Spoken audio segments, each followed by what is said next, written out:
here. It's just a rehearsal. Why would there be people out here?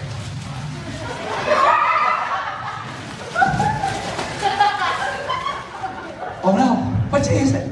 Friday. Oh no, what are we gonna do? You have to give a speech. It's tradition. We can't give a speech looking like this. I'll look silly. You'll have to. Oh, all right, but they better not laugh.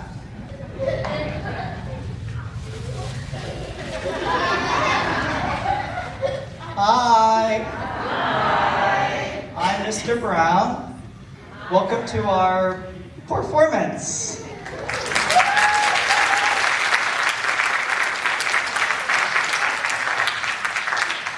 Thank you for coming. I'm sure you're expecting a speech or something, right? I'm sure we have a speech somewhere.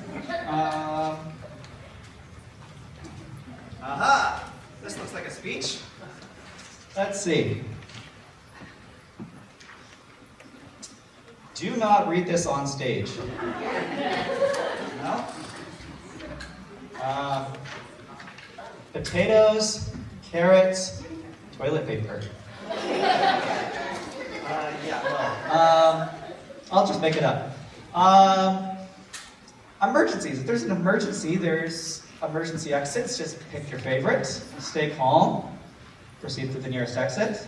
If you do need to exit during the performance, please exit through the doors in the back left.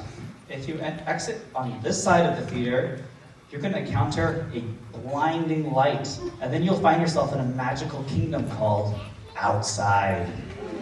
And you'll also be locked out, and you won't be able to come back in. So don't go out that way unless it's an emergency. If you need to use the restroom, there are restrooms in the lobby. Also, there's going to be some concessions in the lobby during intermission. Intermission will be 15 minutes long. Feel free to enjoy buying some concessions. Just keep all the food and drinks out in the lobby. There's nothing allowed here except for bottled water. We don't want any rats in here, any ducks. So keep all the food out there, please.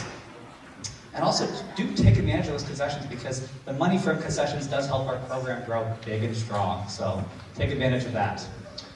Also, please note, who here has a cell phone? Everybody have a cell phone? Yeah? I know you're probably very good friends with your cell phone. You probably go everywhere together. You do everything together. Theater is not something you do with your cell phone. So say goodbye, turn it off, put it to bed. There's no cell phone usage allowed during the show, and especially no photography or videography. We do have an official videographer, but none of that is allowed from you guys, okay? Don't make me stop the show and come down and call you out in front of everybody. It's very embarrassing. Don't make me do that, okay? Also, it's distracting for the actors and could be a safety issue, so just don't do that. Also, please remember, no booing, no heckling, don't call out the actors' names, but cheering, laughing, clapping, all that's great. Cool? You guys can do that, right? That's what you're here for? Yeah! Awesome, well, I'm gonna get out of here, so bye!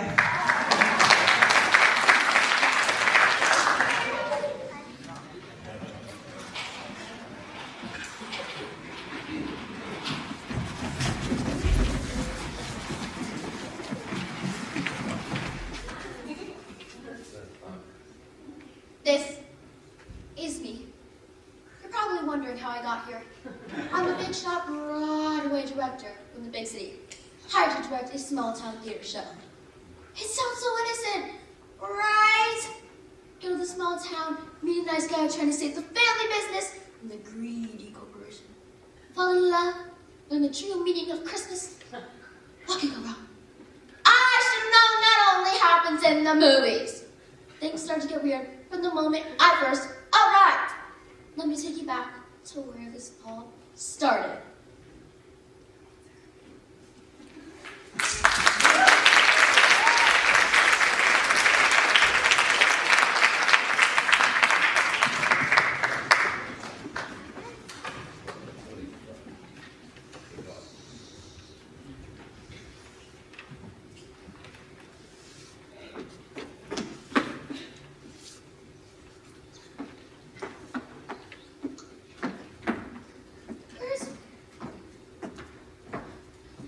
Oh, hi! You must be the big shot director that hired this year. Nice to meet you. Yeah. What kind of operation is this? Where is everyone? I Let's get started right away. What are you doing? Sorry, we're hugging program here. To answer your question, it's Sunday. Everybody goes down to the creek on Sundays. Well, we'll see about that. So tell me, what do I need to know about this place? What happened to last year's director? Nobody knows. Huh? What do you mean? Nobody knows. We haven't found him yet. What? Well, we looked around, you know. We never found him. It's not really a surprise. He didn't exactly respect both of your tub.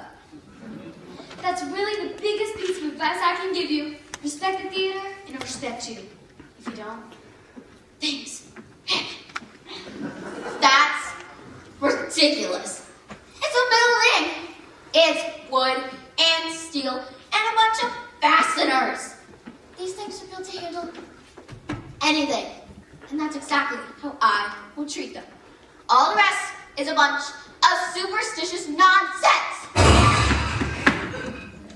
This is exactly what I'm talking about.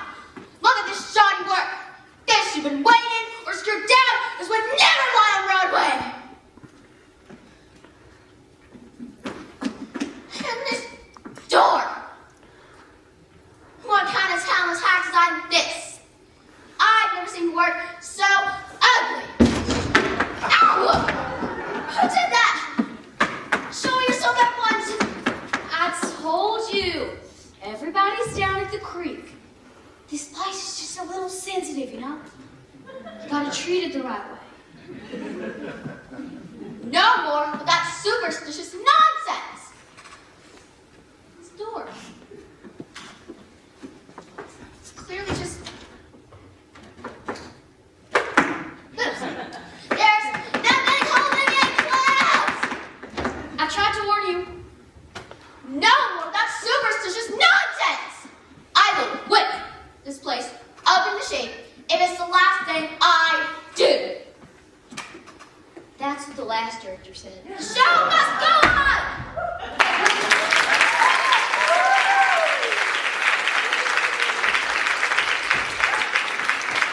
Hey, who turned out the lights? I didn't call for a blackout. I'm the director! I guess that means we're done for the day. If you need me, I'll be down at the creek.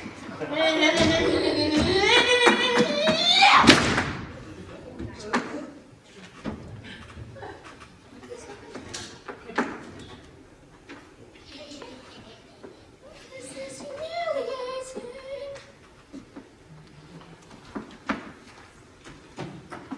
Flashlight. What is wrong with this? There we go. Flashlight. Way out. Window. Please open, please open, please open. Yay! I am going to fix you up, and you are never gonna look better.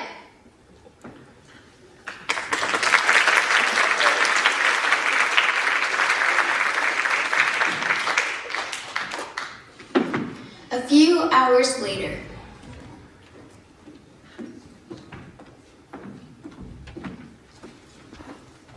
Right now, everyone line up. I want a quick, sharp monologue from each of you. No more than 30 seconds. 1 minute. Time. Step forward, state your name, deliver your monologue, and step back. We'll start with you! The terrified one at the end!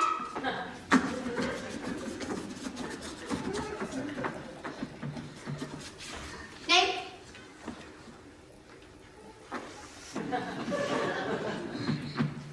Name? Okay, you know what? I have the perfect role for you. Train everybody! Whoa, seriously? She just needs a little encouragement. Yeah, not my problem.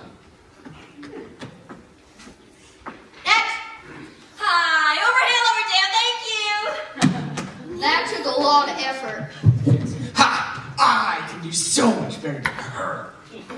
And my amazing monologue is... Excuse me? It's a character's name.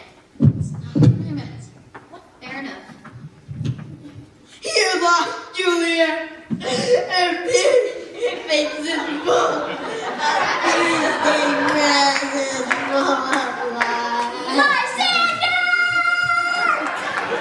I remember when he first walked in, he was that big and he said, I want to be Juliet. Next. I'm not the hero the world wants, and I'm not the hero the world needs. But I am the hero the world gets. Same, bro. Same. Just keep crawling. You're out of the hospital? Why was he in the hospital for doing that? Some people never learn. Me, the people, in order to form a more perfect union. Demetrius! Yes! Yes! Yes! Did y'all make that up on the spot? No. This is the preamble to the Constitution. Did you not pass 8th grade? No. Why do you think I came here?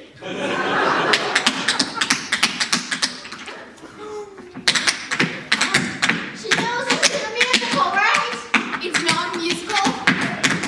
Yeah! It's a play! Okay. Next! It was amazing. Amazing.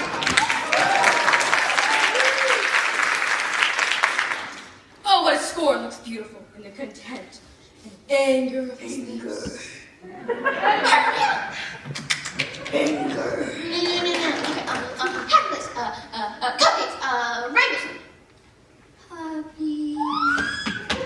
Do I have time?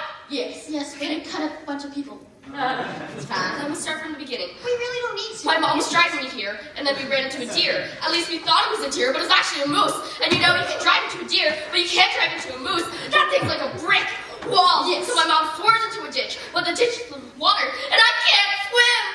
Is that why you're wet? Kinda. Towel! That happens to me all the time. It's okay. It's okay. A play there is my lord, some 10 words on, which is as brief as I would know to play, but my 10 words, my lord, is who are. You're doing so much better with talking slow. Nice. That's her slowest? Oh, yeah. Next. Baby shark. Baby shark, baby shark. Do not bring back that atrocious song. When did it leave? It's been gone for a few years now. Not the baby shark. Next. Thank you. You're welcome. She's got fairy potential. Okay. That was awesome. Hi. Can I be a rainbow?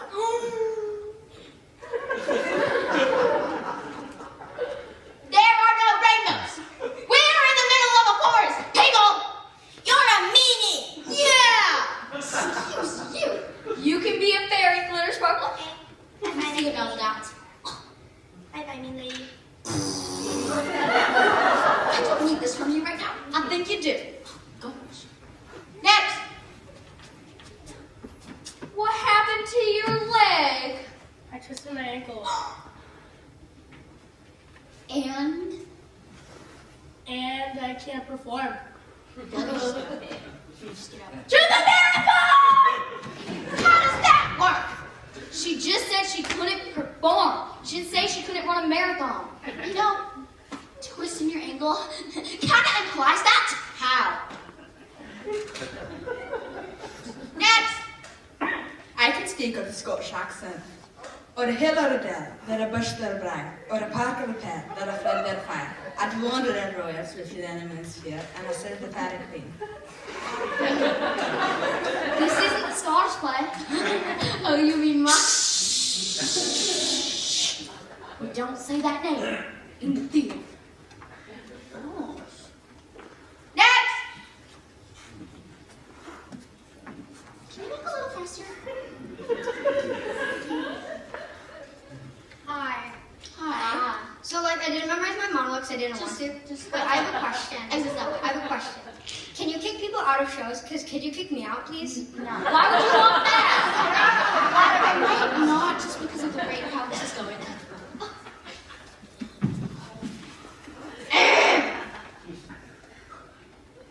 Do you know that 83% of the world's population suffers from extreme cases of anxiety and stress? I'm all about that. Do you suffer from that?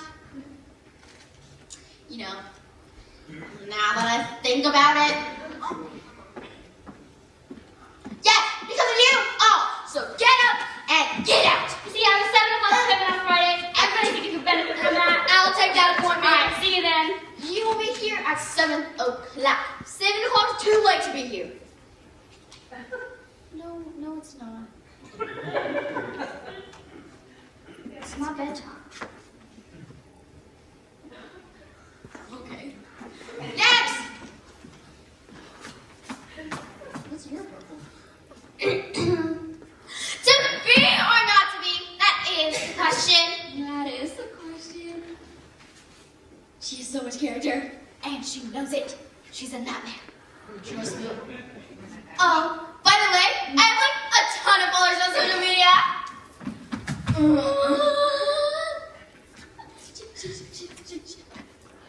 She has a following. Okay, stars are often a little high maintenance because of the territory, but names sell tickets. Trust my instincts. My instincts come with a lot of dollar signs. More than 12. That's not how it works, but okay. You can play puck.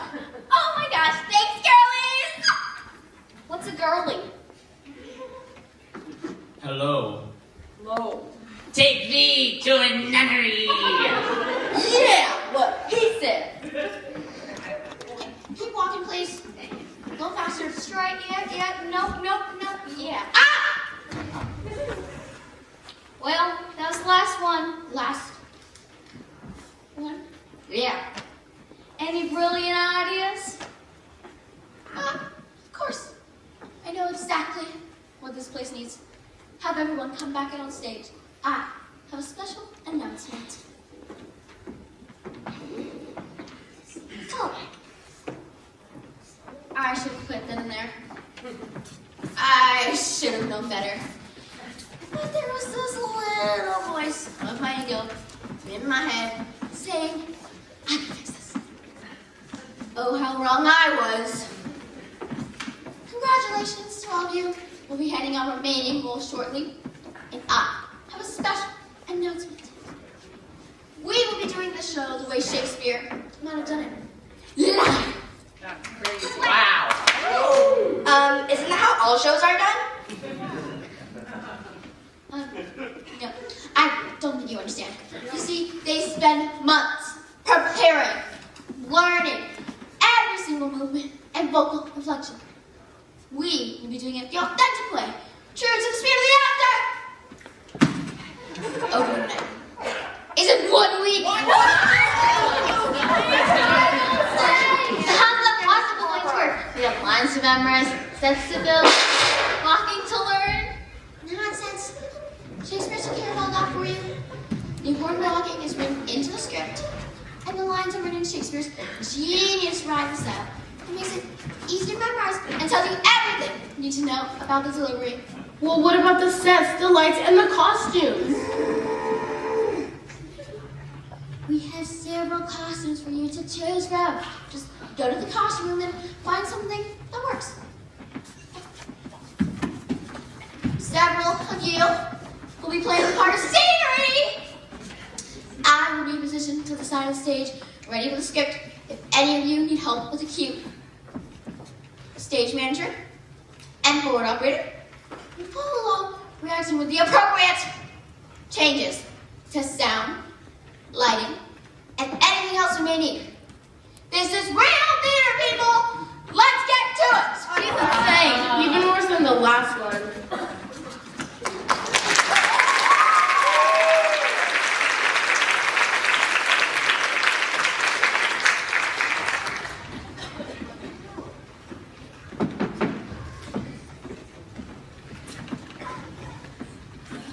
A week later, I arrived at the scene for opening night. And I could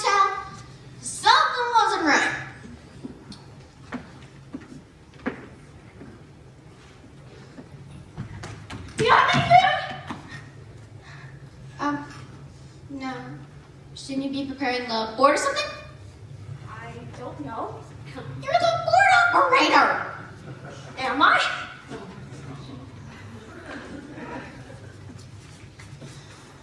Excuse me.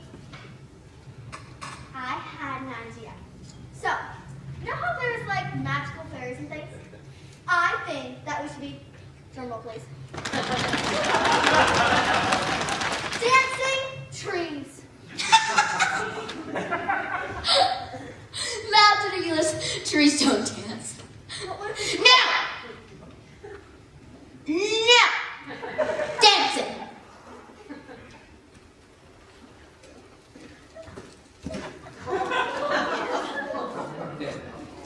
This is the worst door that I've seen in my entire life! If I look like that, I will never show my face in public. I'm ready! Not again. Okay, this is it. This is the moment you all become true theater performers. Nothing shall stop us now. The show must go on! Only I do that. Places, everyone.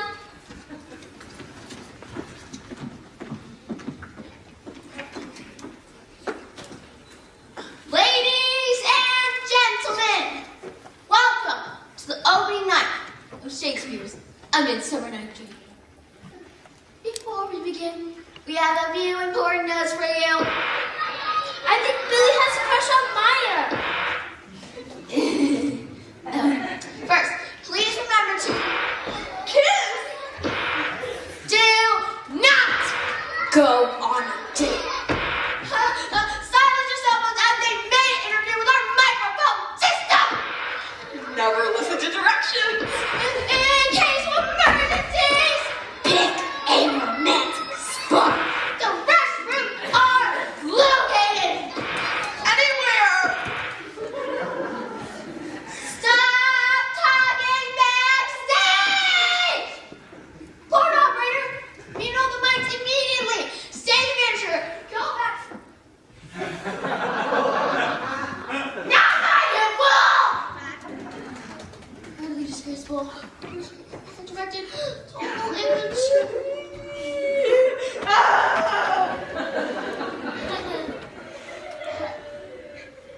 Is that mic on? Yes. Yes, it's on.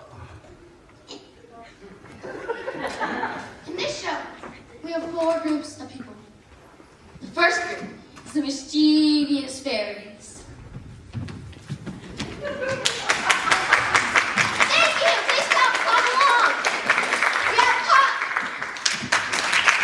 Oberon!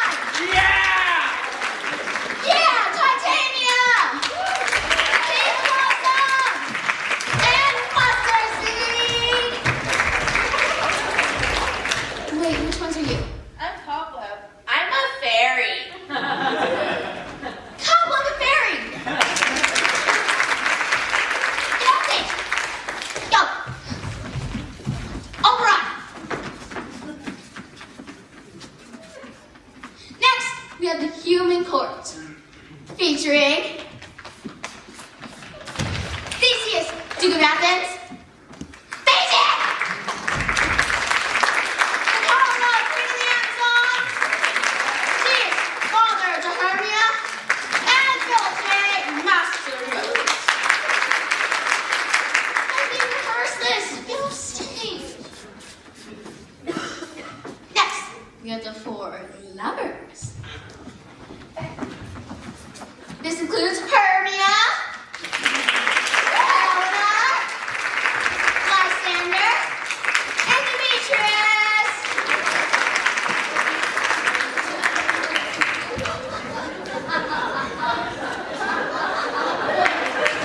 Are you done yet?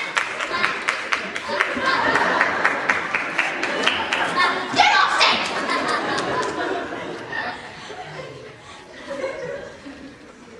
And last, but not least, we are the troupe of villagers who moonlight as actors.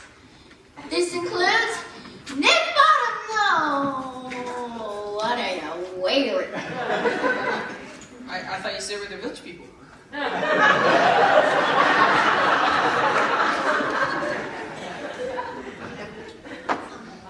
Yeah. Shakespeare? Yeah. Village people? As in the 12th century! Oh. They've got an believer.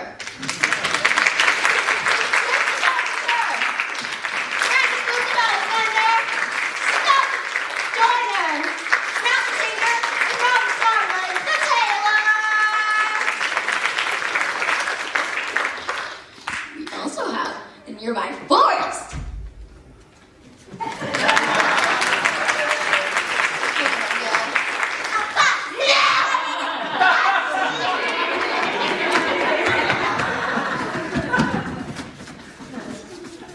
Regular trees, not dancing trees. Capiche? Party pooper.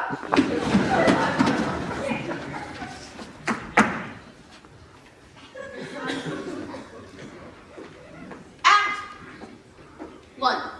Scene 1. Enter Theseus, Hippolyta, and Philostrate. Act 1, Scene 1. Enter Theseus, Hippolyta, and Philostrate.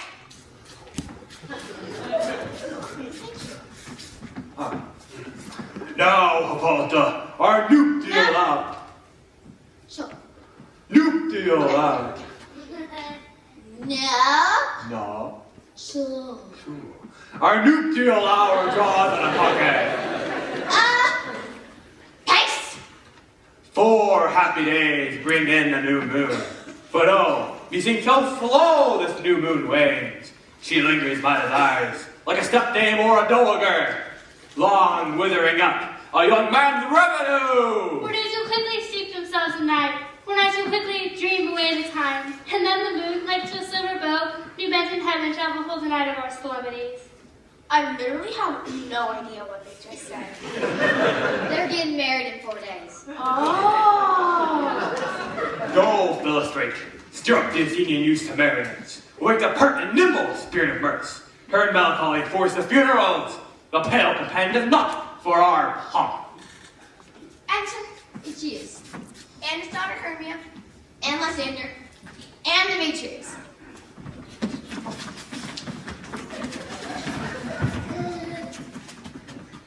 Happy be Theseus, our renowned duke. Thanks, good Aegeus. Aegeus, Aegeus. Thanks, good egghead. What to do the thing? Full of vexation, come I with complaint against my daughter, my child Hermia. Stand forth, Demetrius. My noble lord, this man hath my consent to marry. Stand forth, Lysander. This, my gracious duke, this man hath bewitched my child, has canst thou filth my daughter's heart. Turn her obedience to stubborn harshness. And my gracious duke, she will not consent to marry Demetrius. I beg the law of Athens, as she is mine, I may dispose of her, which will either be to this gentleman or to her death, according to our law. This sets up the whole play. That guy, Egghead, wants Hermia to marry Demetrius, but she's in love with that other dude, Lysander. I still don't get why they talk like that. It's odd. I'm hungry. You're always hungry. What say you, Hermia? Be advised, fair maid. Demetrius is a worthy gentleman. So is Lysander. In himself he is, but this time, wanting your father's choice, the other must be held worthier. I would. My father looked, but with my eyes. Rather, your eyes must with his judgment look. I do entreat your grace to pardon me. I know not by what power I am made bold, but I beseech your grace, that I may know the worst may befall me in this case if I refuse to wed Demetrius. Either to die, the death, or to abjure forever the society of men. Therefore, fair Hermia, question your desire. So will I grow, so live, so die, my lord? Take time to pause, and by the next new moon, upon that day, either prepare to die for disobedience to your father's will, or else to wed Demetrius, as he would, or on Diana's altar to protest for high austerity and single life. You act sad. You know, she just told you you're gonna die. Not you!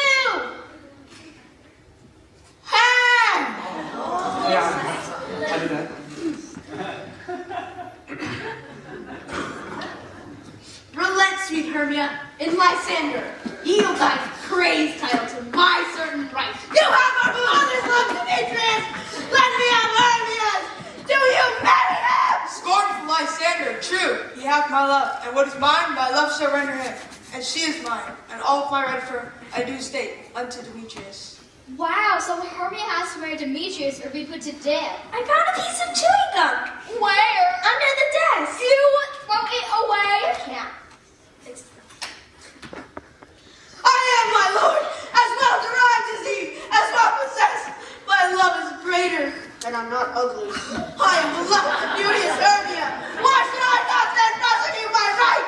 Demetrius, all of thou should do his head, Lord Nether's daughter Helena, as she'd have only dote upon this unworthy fellow. My ear. I must admit I have heard as much, but my mind did lose it. Demetrius and AK, you shall go with me, as a private schooling for you both. And for you, fair Hermia, look you are myself. To fit your fancies of your father's will, or else the law of Athens yields you up to death, or to a vow of a single life. Come, my Hippolyta. With duty and desire, we follow you. Theseus, exit. Other way! You never! How now, my love? Why is your cheek so pale? How chance the roses? What do you think this is, Romeo and Juliet? Tone it down! Tone it down.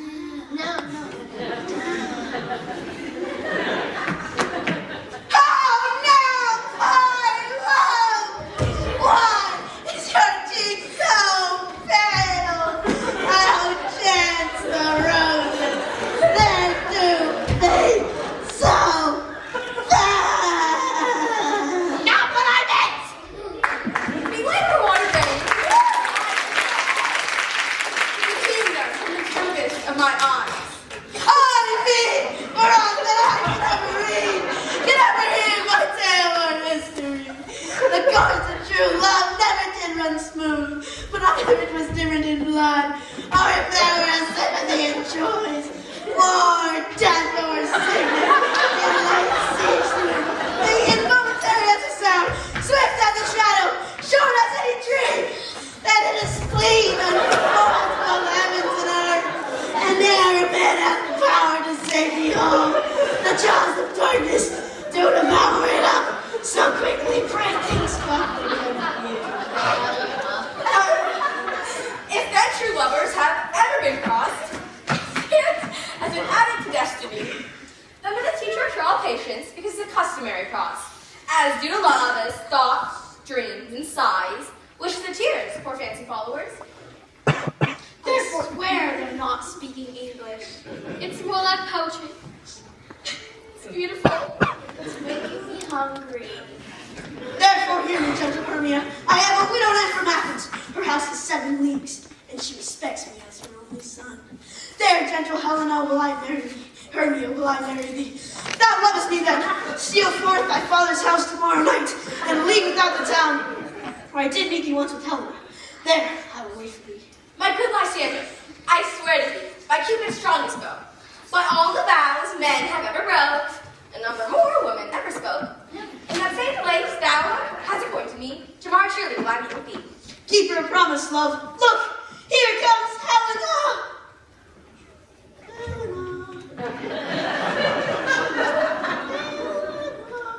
What are you looking at?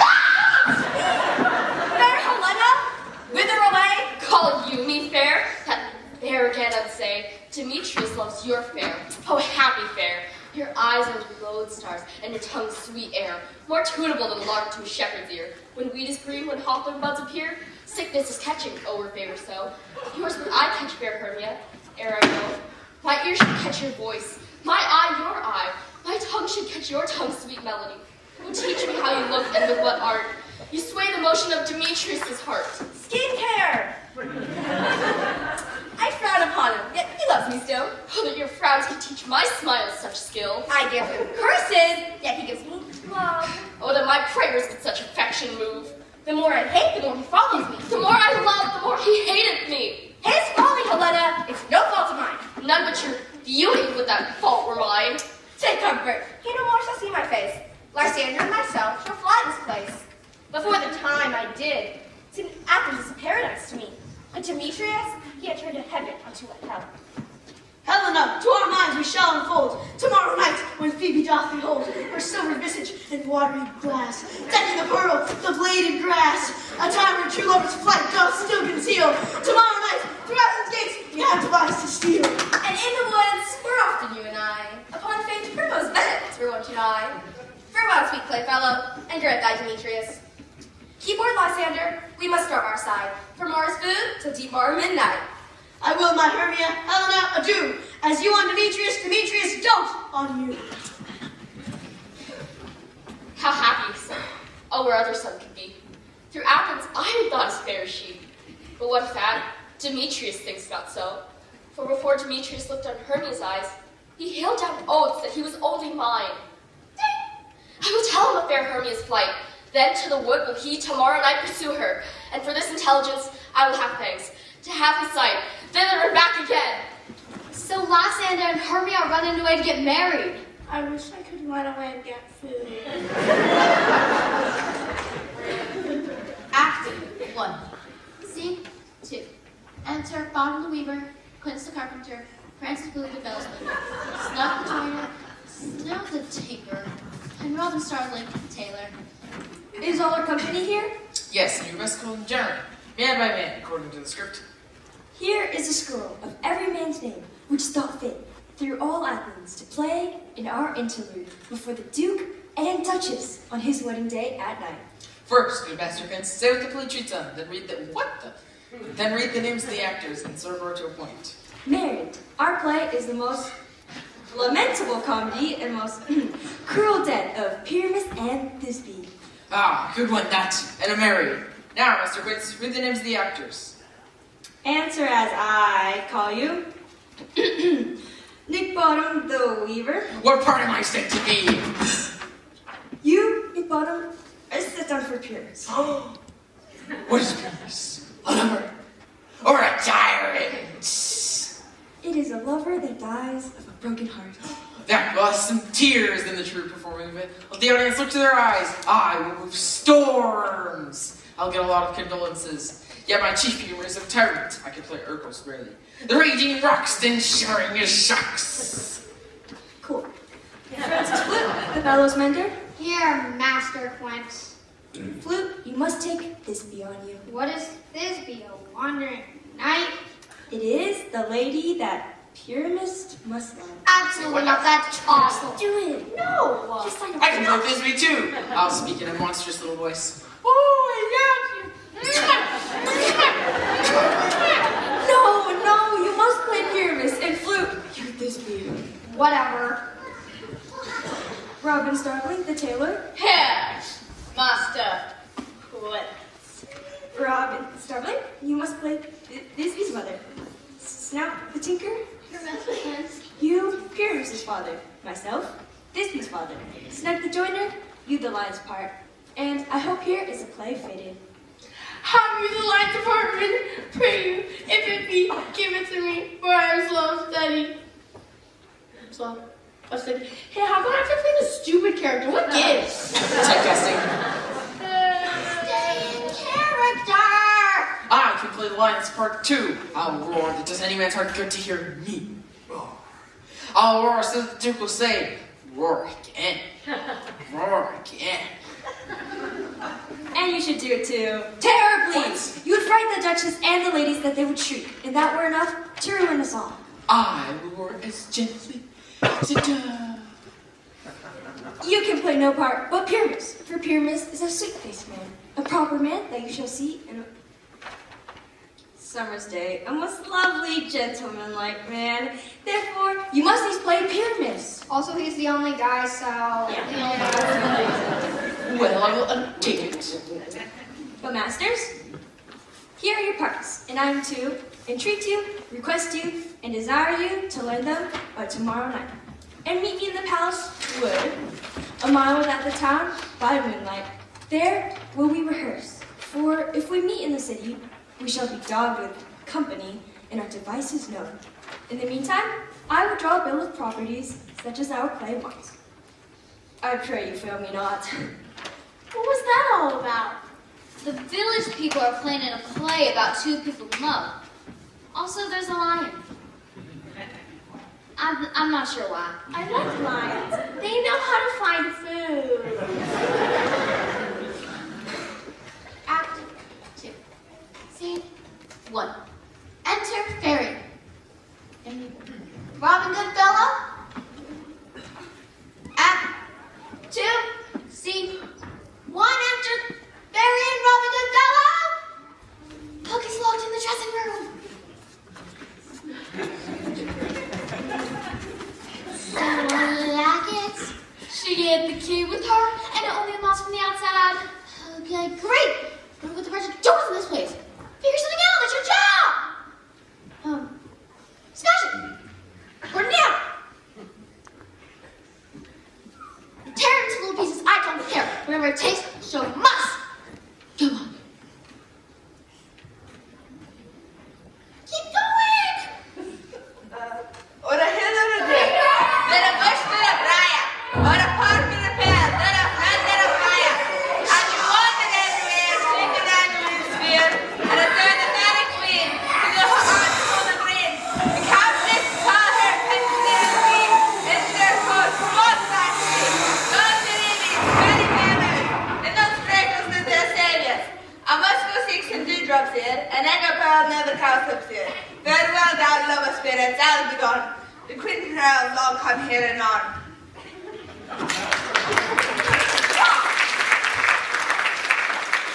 The king's dog keep his revels here tonight. Take you the queen, and come not within his sight. For Oberon is filled with wrath, and the king and queen do for us all. We live in fear to see their end and grow. I mistake a ship and name prize, but rules for the shrewd and knavish bright called Robin Goodfellow. Are you not she that frights the men of the village, those that call you hobgoblin and sweet puck? You do their work, and they shall have good luck. Are you not she? Thou speakest aright. I am the very wonder of the night. I jest to Oberon and make him smile. And when I, a fat and beef-fed horse beguile, neighing in likeness of a filly foal, and sometimes lurk I in gossip's bowl, in the very likeness of a roasted crab, and when she drinks against her lips, I bob, and in her withered dewlap pour the ale. But room fairy, here comes Oberon. And here my mistress, with that hue gone. Somebody spilled ketchup on Helena's costume. What? Isn't the number one rule of backstage to not eat in costume? I thought it was. Never mind. Just go to the costume and find something that works. Anything that matches a character desperately in love with a guy who doesn't love her back. Good. Enter Oberon, the king, at one door, and Titania, the queen, at another, with Pizza Blossom, Cobweb, Moth, and a changeling child. Ill met by moonlight, proud Titania. What? Jealous Oberon? Very skip hence! I forsworn his company. Tarry, rash wanton, am I not thy lord? Then I must be thy lady. How long within this wood intend you stay? Perchance till after Theseus' wedding day. If you will not dance in our roundels and see our moonlight revels, go with us. If not, shun me and I will spare your haunts. Give me that. Boy, and I will go with thee. Not for my fairy kingdom. Fairies, away. Well, go thy way. Puck, fetch me the magic flower I showed thee once. The juice of it on sleeping eyelids laid will make man or woman madly fall in love with the next live creature that it sees. Oh, watch Titania when she is asleep and drop the liquid of it in her eyes. The next thing that she waking looks upon, she shall pursue it with the soul of love. But who comes here? 5, 6, 7, 8. Dancing trees, feel our leaves on your tail.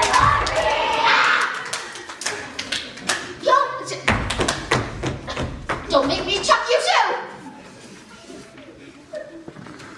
Enter Demetrius, Helena following him. I'm not enough, therefore pursue me not. Where's Lycia? Alexander and fair Hermia, the one I'll stay, the other stayeth me. Thou toldest me they were stolen under this wood, and here I am, in wood, within this wood, because I cannot meet my Hermia. Hence, get thee gone and follow me no more. You draw me, you hard-hearted adamant, yet you draw not iron, for my heart is as true as steel. Leave you your power to draw, and I shall have no power to follow you. Do I entice you? Do I speak you fair? Or rather, do I not play this with you?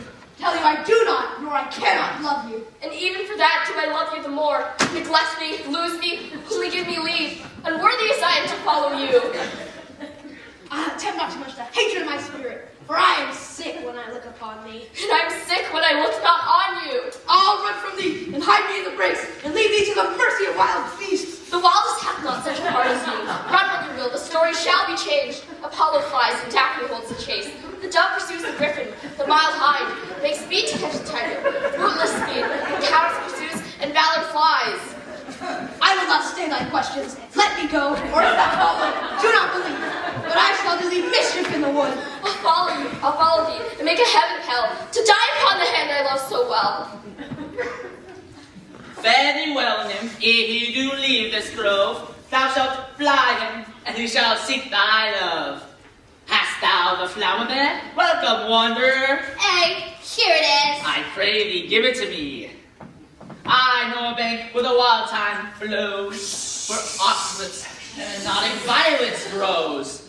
There sleeps Titania some time of the night, and with the juice of this, I'll streak her eyes, make her full of hateful fantasies. Take thou some of it and seek through this grove. A sweet Athenian lady is in love with a disdainful youth. Anoint his eyes, but do it when the next thing he espies. May be the lady. Thou shalt know the man by the Athenian garments he hath on. Affect it with some care, so that he may prove more fond on her than she upon her love. And look thou meet me there. Fear not, my lord. Your servant shall do so.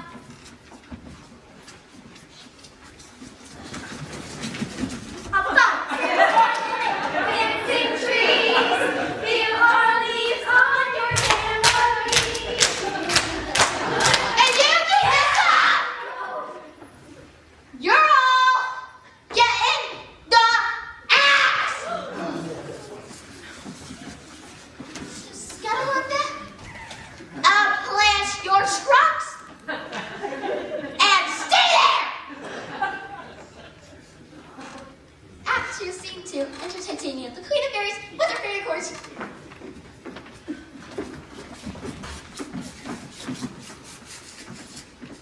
Come now, a roundel, and a fairy song. Then, the third part of a minute, hence some kale cankers and the musk rosebuds, some war with river mice for their leathern wings, to make my small elves coats, and some keep back the clamorous owl that late moons and wanders at our quaint spirits. Sing me now to sleep, then to your offices, or let me rest. Twinkle, twinkle, little star! Knock it off! I'm to sleep here. Thence away, now all is well.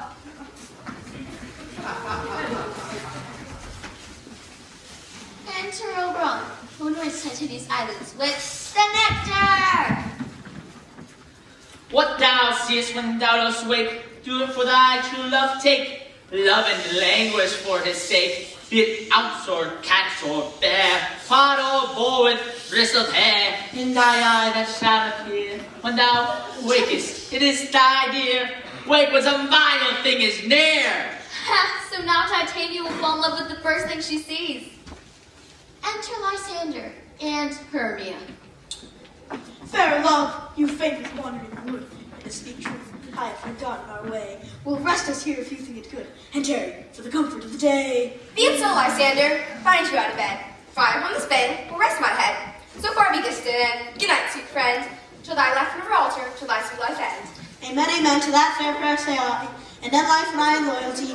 Here is my bed, let sleep give thee all his rest. The half of the wish that shall I be pressed.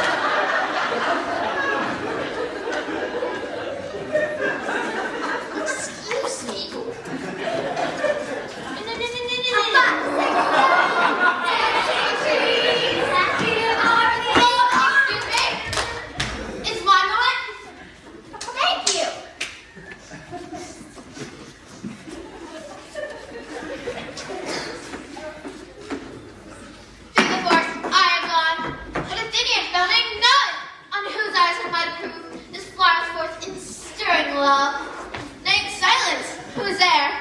We doth Athens doth he wear. This is he, my master said, despised the Athenian maid. Oh, and here the maiden lies, sleeping sound, on the dank and dirty ground. Pretty soul, she durst not lie. Hear this lack-love, this kill courtesy. Child, upon thy eyes I throw, all the power of this charm doth owe. When thou awakest, let love forbid, sleepest ye on thy eyelid. So awakest when I am gone, for now I must to overrun. Enter Demetrius, Helena following him. Again! Stay, thou thou kill me, sweet Demetrius. I charge thee hence, and do not haunt me thus. Oh, wilt thou darkling leave me so? Leave me not here on my own. Stay on my peril. I alone will go. I'm out of breath in this hot chase. The more my prayer, the lesser's my grace. Happy is Hermia, wheresoe'er she lies, for she hath blessed and attractive eyes. How came her eyes so bright? Not with salt tears. If so, my eyes are oftener washed than hers. No. I am as ugly as a bear, for beasts that meet me run away for fear. Therefore, no marvel, though Demetrius, do as a monster fly my presence thus. What wicked and dissembling glass of mine made me compare with Hermia's fiery eye? But who is here? Lysander, on the ground, dead, or asleep. I see no blood, no wound. Lysander, if you live, good sir, awake!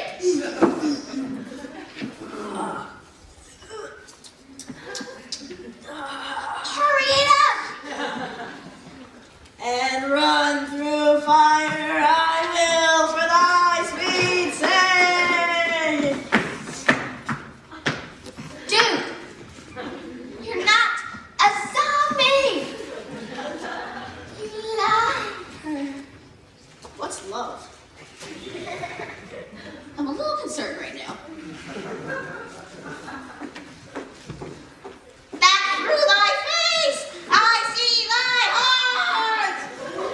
Where is Demetrius? Oh, okay.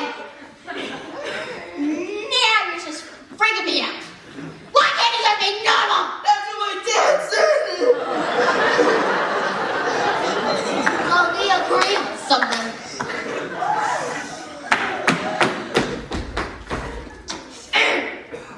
Ever issue. Is that vile name to perish on my sword? Do not say so, Lysander, say not so. Would though he love your Hermia? Lord, what though? Yet Hermia still loves you, then be content. Content with Hermia? No, I do repent. All the tedious minutes with her I did spend. Not Hermia, but Helena in love. Who would not change a raven for a dove? The will of man is by reason swayed, and reason says you are the worthier maid. Which leads me to your eyes where I overlook love stories written in love's richest book. Wherefore was I to this keen mockery born? When at your hands did I deserve this scorn? It's not enough, young man, that I did never, no nor never deserve a sweet look from Demetrius' eye. But you must flout my insufficiency. Good troth, you do me wrong, but so you do. In such disdainful manner, me to woo. But fare you well, perforce I must confess, I thought you Lord more true gentleness. She sees not Hermia. Hermia sleeps thou there, and never mindst thou come Lysander near. And all my power, and love, and might, to honor Helena, and to be her knight. Help me, Lysander, help me! Hide me for pity. The dream was here. Lysander, look how I quake with fear. Me put a serpent in my heart away, and you sat smiling at his cruel prey. Lysander, what removed? Lysander, Lord, what? Out here and gone? No sound, no word. Alack, where are you? Speak if you hear it. Speak about love. Sworn almost with fear. No. Then I perceive you're not. Either death or you I'll find immediately. 5, 6, 7, 8. Dancing trees. You are leaves on your tambourine. That's it! That is valid. They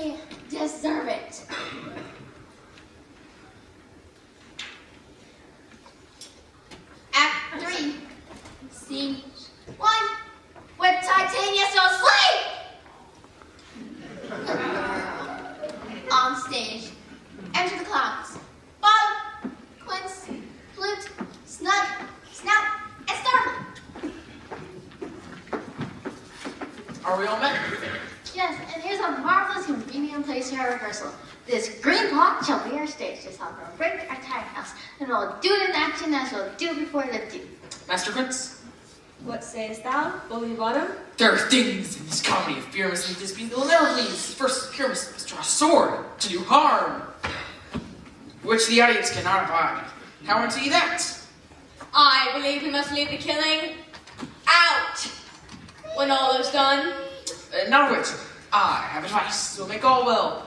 Write me a prologue, and let the prologue seem to say that we intend to do no harm with our swords, and that no one is killed indeed, and that, for the more better assurance, tell them that Pyramus is actually I, Bion, the Weaver. That will put them out of their fears. Well, we will have such a prologue, and it shall be written in 8 and 6. No, make it 2 more. Make it 8 and 8. Will not the audience be afeard of the lion? I fear it, I promise. Masters, you must consider yourselves to bring a lion among ladies is the most terrible thing. Therefore, another prologue must tell that I'm not a lion. Well, it shall be so, but there is 2 hard things. We must bring moonlight into the chamber, for you know Pyramus and Thisbe meet by moonlight. Doth the moon shine that night we play our play? Yes, it does shine that night. Then we should leave the casement of the great chamber window open, and it will shine in and illuminate our play. Aye, or else one must come in with lantern and bush of thorn, and say he comes to disfigure or present the person of moonshine. Then there is another thing. We must have a wall in the great chamber, for Pyramus and Thisbe, says the story, did talk through the chink of a wall. And we can't bring in a wall into like a great chamber. What sayest thou, bottom? Someone or other must present wall and let them have some loam or some rough cast or some insulation Okay, or we some get glass it. or some paint or some Stick bricks. to the script, please. Or let them hold their fingers thus and thus present wall. That maybe then all's well. Come, sit down, every mother's sons, and rehearse your parts. Pyramus, you begin. When you have spoken your speech, enter into that break. And so everyone according to his cue. Enter Robert, who was invisible to those on stage. Hey, girlies. Guys, invisible means you cannot see her. Then I can look and not see her. But she's right there. Face forward. Bottom. Bottom. Bottom. Carry on. What heaven homespun that we swaggering here? So near the cradle of the fairy queen. What? A plate tour? I'll be an auditor. Magnitude if I see cause. Speak, Pyramus. Thisbe, stand forward. Thisbe, the flowers of odious savor sweet. Odors! Odors! She's like a flower with a sweet smell. Not an odious one. Odor savor sweet. And don't you forget it. But half my breath, my dearest Thisbe dear. Bark, a voice. Let me go see. By and by I will see thee appear. A stranger Pyramus can ever play here. Must I speak now? I'm married, must you, for you must understand, he goes but to see a noisy herd, and is to come again. Most radiant Pyramus, most lily-white of hue, of color like the red rose of triumphant brewer, most brisk and juvenile equals lovely you. As true towards thee I would never tire. I'll meet thee, Pyramus, at Nenny's too. 9 is 2. Same thing. You must not speak that part yet. That you answer to Pyramus. You speak all your parts at once, cues and all. Say it again. Do I have to? Yes, you do. Why? Because. Most radiant Pyramus, most lily-white of hue, of color like the red rose of triumphant brewer, most brisk and juvenile equals lovely you. As true towards thee I would never tire. I'll meet these Pyramus at 9. 9 is. I was close enough. Pyramus, enter. Your cue is passed. Oh my goodness! Monsters! We're haunted! Crane masters, clock masters, help! I'll follow thee. I'll lead you round about. Through bog, through bush, through brake, through barrier. And sometime a horse I'll be, sometime a hound, a hawk, a headless bear, sometime a fire. And neigh and bark and grunt and roar and burn, just like horse, hound, hog, bear, fire, at every turn.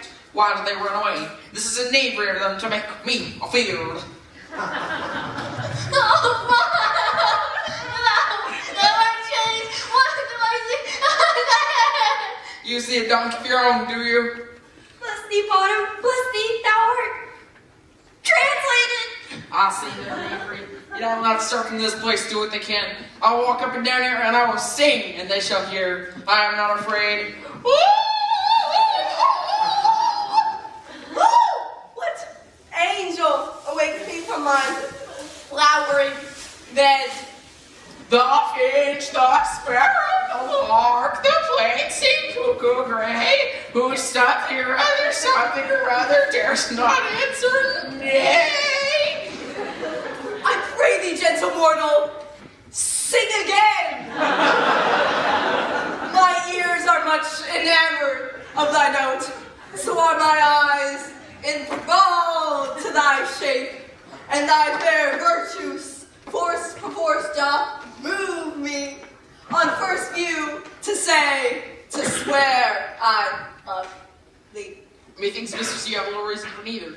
Yet, to say the truth, reason and love keep little company together nowadays. The more the pity that some lost neighbors do not make them friends. And hey, I can gleek upon the occasion. Thou art wise as thou art beautiful. Not so neither, but if I hate enough to get out of this wood, I hate enough to serve my own turn. Out of this wood do not desire to go. Thou shalt remain here, whether thou wilt or no. I am a spirit of no common rate.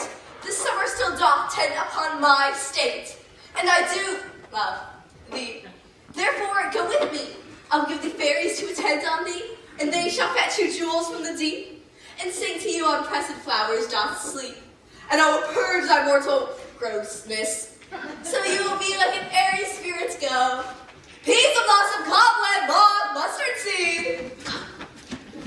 Ready? And I. Where shall we go? Be kind and courteous to this gentleman. Hop in his walks and gambol in his eyes. Feed him with purple grapes, green figs, and mulberries. The honey bags steal from the honey bees, and for night tapers crop their waxen thighs to light before the fiery glow worm's eyes. To have my love, to hold, and to arise, and pluck the wings from the painted butterflies, to fan the moonbeams from his sleeping eyes, nod to him elves, and do him courtesies. Hail, mortal! Hail! Hail! Hail! Come, lead him to my bower. The moonbeam thinks has a watery eye. Bring him silently.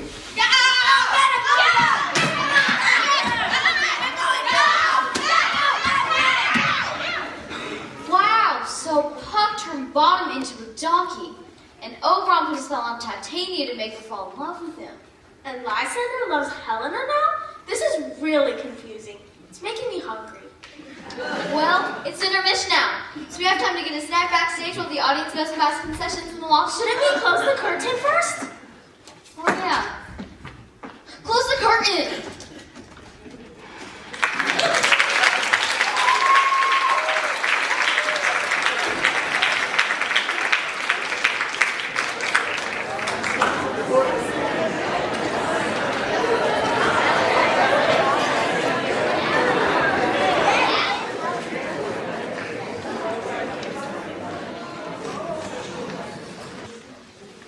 Act 3. Scene 2. Enter Oberon, the king of the fairies. I wonder if Titania be a witch. But what was it that next came in her eye, which she must go on in extremity? Here comes my messenger. How now, mad spirit? What night will know about this haunted grove? Hey! Thank you so much to my 2 dozen viewers on my live stream. Come with me now for my big monologue. You can't be serious. Get off that phone. My mistress with the monsters in love came to her close and consecrated bower while she was in her dull and sleeping hour. A crew of patches, rude mechanicals that worked for bed upon Athenian stalls were met together to rehearse a play. Guess what? You're fired. Get off the stage. You can't fire me. I'm the star. No, your star just flew into a black hole. What?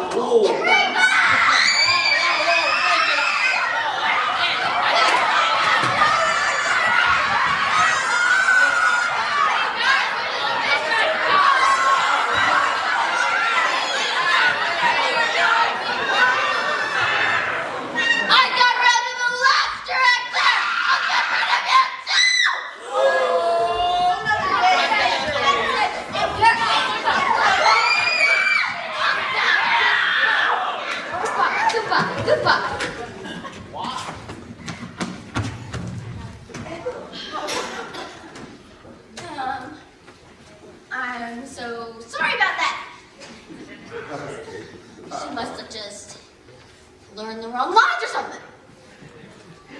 We'll be back in a moment. I think, what are we gonna do? We can't finish the show without Puck. Elsie can do it. She knows all the lines. Who?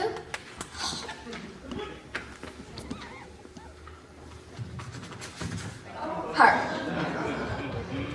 Tree number 5?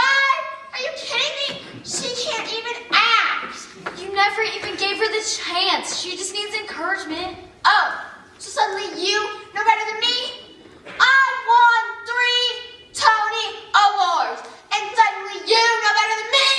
No, I just mean You know what? I don't need this. I don't know why my agent got me this job in the first place.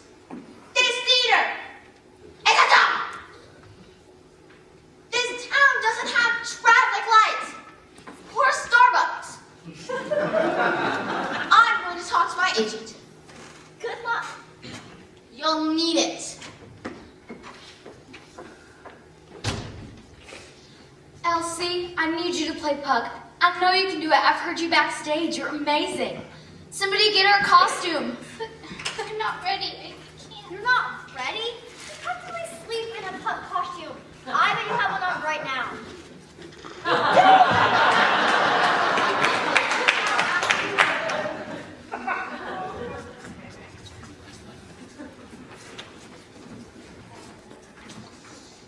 My mistress was in monsters and love. Using her close and consecrated power. But while she was in her dull and sleeping hour, the crew of Hodges and McCann. Come on, guys. Give her a little encouragement.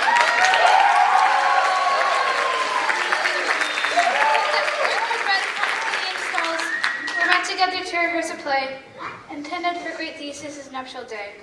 The shallow stickskin of that barren sort, who Pyramus presented in their sport, forsook his scene and entered in a break, when I did him at disadvantage take. A donkey's knoll I fixed on his head, an honest Thisbe must be answered, and forth my mimic comes, when they inspy, so at his sight away its fellows fly. I led them on in distracted fear, and left sweet Pyramus translated there. When in that moment so it came to pass, Titania waked, and straight we loved a donkey. This falls out better than I could devise, but hast thou yet latched the Athenians' eyes with the love juice as I bid thee do? I took him sleeping, that is finished too. And the Athenian woman by his side, that when he waked, of force she must be eyed. Stand close, this is the same Athenian. This is the woman, but not this the man. Enter Demetrius and Hermia. Oh, why rebuke him that loves you so, lay breath so bitter on your bitter foe? Now I betray, I should use thee worse, for thy fear has given me cause to curse. If thou hast slain Lysander in sleep, it hast thou but murdered him. So should a murderer look so dead, so grin, so should the murdered one, so should I, pierce through the heart with your stern cruelty. Yet you, the murderer, look as bright, as clear, as yonder Venus in her glimmering sphere. Where is my Lysander? Ah, good Demetrius. Wilt thou give him me? I would rather give his carcass to my hounds. Outdog! How cur! Thou drivest me past the bounds of maiden patience, and hast thou slain him then? Henceforth be numbered among men? Durst thou have looked upon him being awake, and hast thou killed him sleeping? Oh, brave touch! Could not one adder do so much? An adder did it, for double tongue, with thine thou serpent, never adder stung. You spend your passion on a misprized mood. I'm not guilty of Lysander's blood, nor is he dead, for aught that I can tell. I pray thee, tell me he is well. And if I could, what should I get there for? A privilege, never to see me no more. From a parted presence, part I go, see me no more, whether he be dead or no. So Hermia thinks Demetrius killed Lysander. There is no following her in this fierce thing. Here, therefore, for a while, I will remain. What hast thou done? Thou hast mistaken quite, and laid the love juice on some true love sight. Of thine this prison must perforce ensue, a true love turned and a false turned true. Then fate o'errules that one man holding troth, a million veil compounding oath on oath. About the wood go swifter than the wind, and Helena of Athens look thou fine. Oh, fancy 6 years and pale of cheer, with sighs of love that cost a fresh blood dear. By some illusion, look thou bring her here. Oh, charm his eyes and she do appear. I go! Look how I go! Swift as an arrow from the Tartar's bow! I'm so confused. Puck was supposed to put a spell on Demetrius to make him fall in love with Helena, but he accidentally put it on Lysander, so now he loves Helena, and Oberon has to try and fix it. Flower of this purple dye, hit with Cupid's archery, sink an apple of his eye. When his love he does espy, let her shine as gloriously as the Venus of the sky. When thou wakest, if she be by, beg of her for remedy. Captain of our fairy band, Helena is here at hand, and the youth mistook by me, pleading for a lover's fee. Shall we their fond pageant see? What a fools these mortals be. Stand aside, the noise they make will cause Demetrius to wake. Let me in! My agent said I had to come back! Excuse me! Let me in! Will you respect the theater? Fine. Whatever. Promise? Yes! Welcome back. We have the perfect place for you. I know. Director. Tree number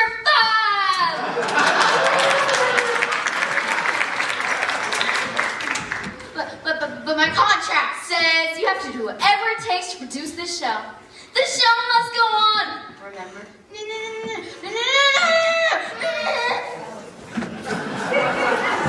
A 5, 6, 7, dancing trees. Feel our leaves on your tambourine. You can grow, you can blow, being the tree of your love. Ooh, see that tree, watch those leaves, singing the dancing tree.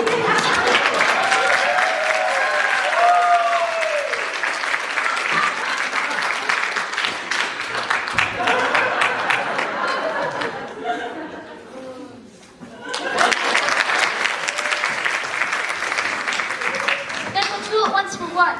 That must needs be stored alone. And those things do best please me, that befall preposterously. Why should you think I wooed scorn? Scorn and derision never came in tears.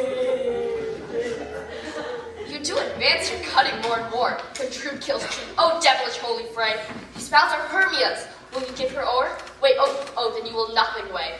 Your vows to her and me put in 2 scales will even weigh, and both as light as tails. I had no judgment when to her I swore. Nor none in my mind. Now you give her o'er. Demetrius loves her and loves you not. Oh, Helen, perfect, divine, to what, my love, should I compare thine eye? This pure congealed white, high Taurus snow, fanned with the eastern wind, turned to a crow. When thou holdest up thy hand, oh, let me kiss this princess of pure white, this seal of bliss. Oh no, now they both love Helena. Oh, spite! Oh, no! I see you are all bent set against me for your merriment.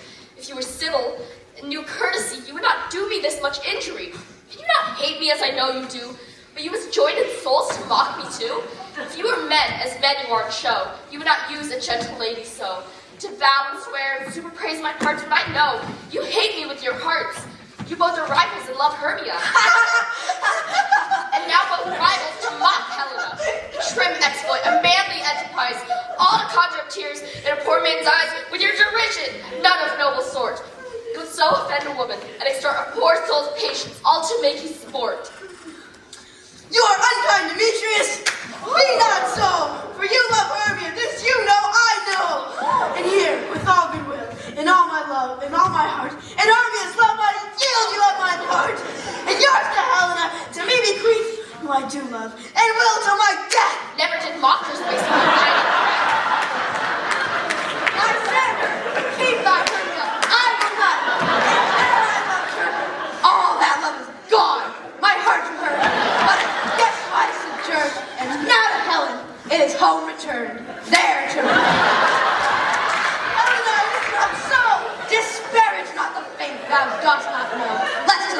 thou shalt abide, dear. Look where thy love comes. Yonder's thy dear. Yonder's thy dear.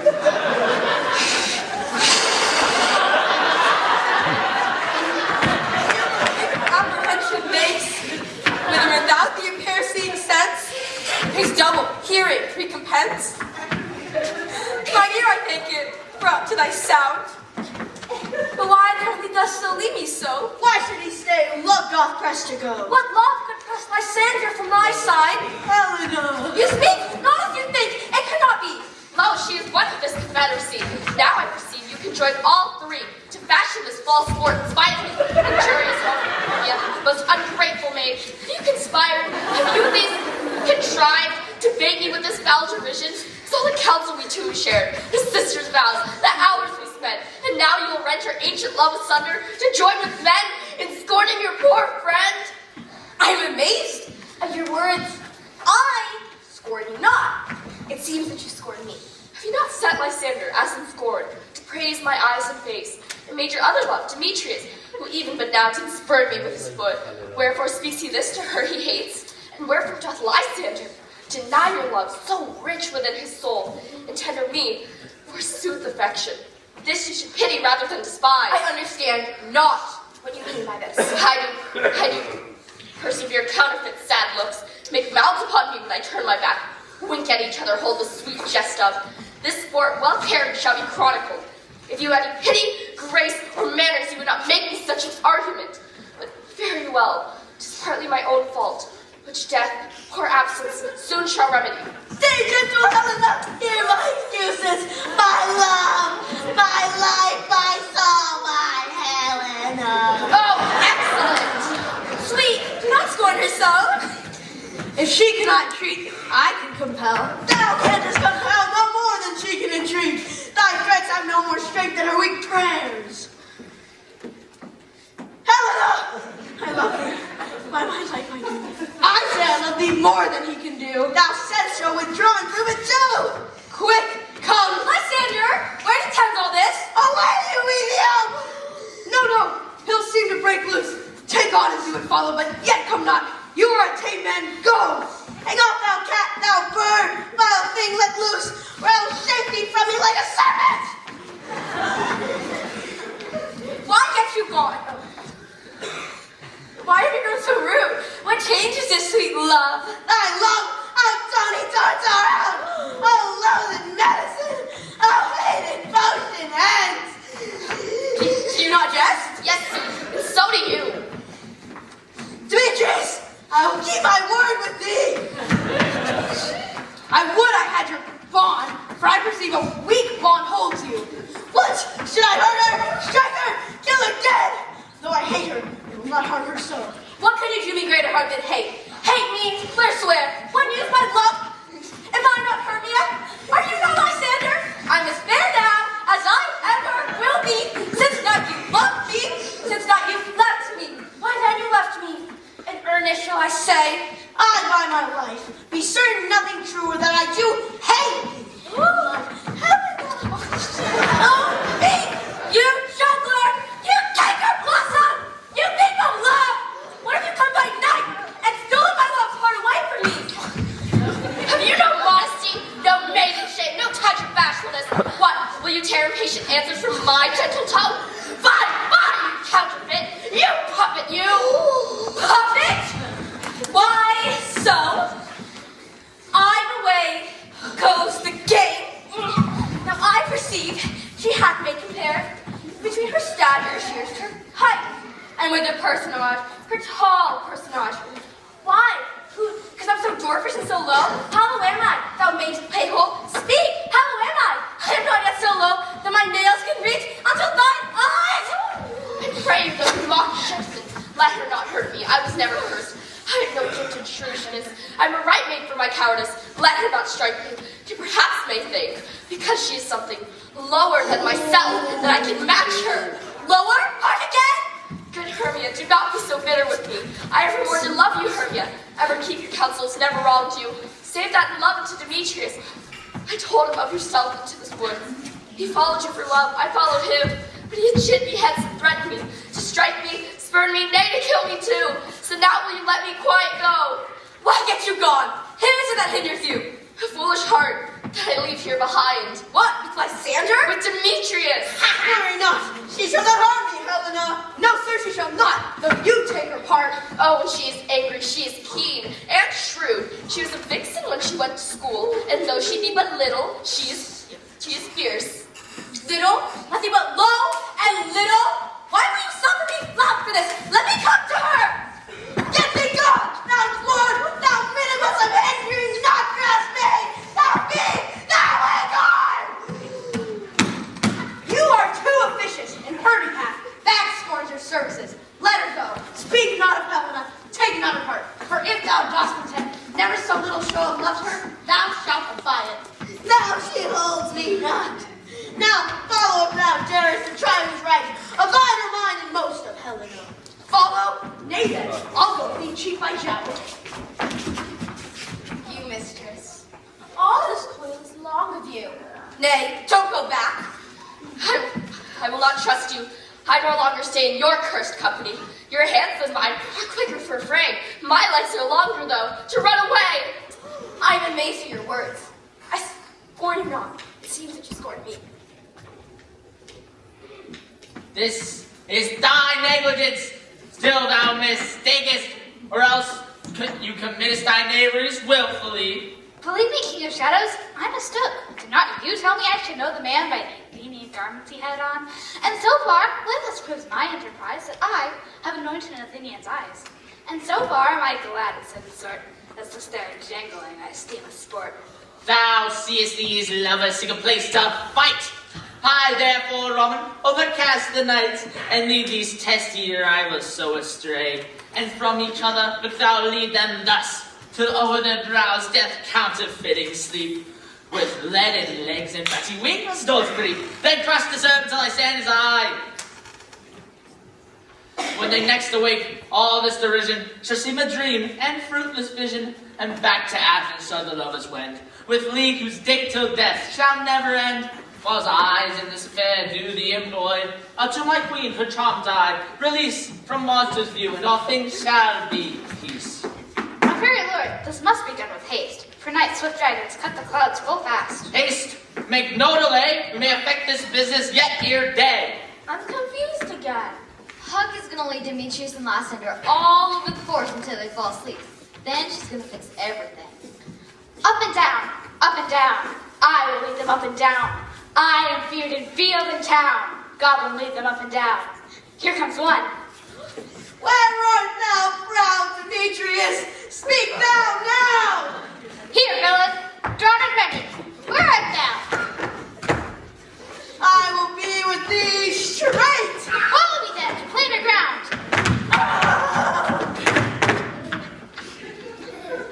Lysander, speak again! Thou runaway, thou coward! Art thou fled? Speak! In some bush? Where dost thou hide thy head? Thou coward, art thou bragging to the stars? Telling the bushes that thou lookest for wars, and wilt not come? Come, recreant, come thou child, I'll whip thee with the rod he has defiled that draws a sword on thee. Ye, art thou there? Follow my voice and try to remain here.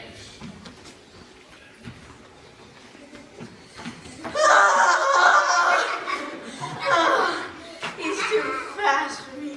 I'll get him tomorrow. Ho, ho, ho! Coward! Why comest thou not? Bind me if thou darest, for while I am wolf, thou runnest before me. Shifting every place, it durst not stand, nor look me in the face. Where art thou now? Come hither, I'm here. Nay then, thou mockst me. Thou shalt buy this dear, if e'er I thy face by daylight see. Now go thy way. Faintness constraineth me to measure out my length on this cold bed. By day's approach, look to be visited. O weary night, O long and tedious night, abate thy hours, shine comforts from the east, that I may back to Athens by daylight. From these that my poor company detest, sleep, that sometimes shuts up sorrow's eye, steal me away a while, for mine own company. Yep, but 3? Come, one more. 2 of both kinds. 4! Here she comes, cursed and sad. Cupid is an knavish lad, thus to make poor females mad. Never so weary, never so in woe. Befouled with dews and torn with brows. I can no further crow, no further grow. My legs can keep no pace with my desires. Here will I rest to the break of day, if heaven shall Lysander in a mean affray. On the ground, sleep sound. All of thy terrified. Gentle lover remedy. When thou wakest, thou takest true delight in the sight of thy former lady's eye. And the country proverb known, that every man should take his own. In your waking shall be shown, Jack shall have Jill, naught shall go ill. The man shall have his mare again, and all shall be well.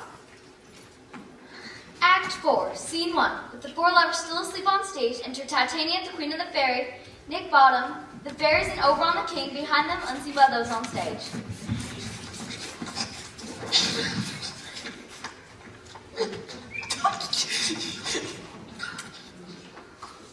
I do wonder when the donkey shall come.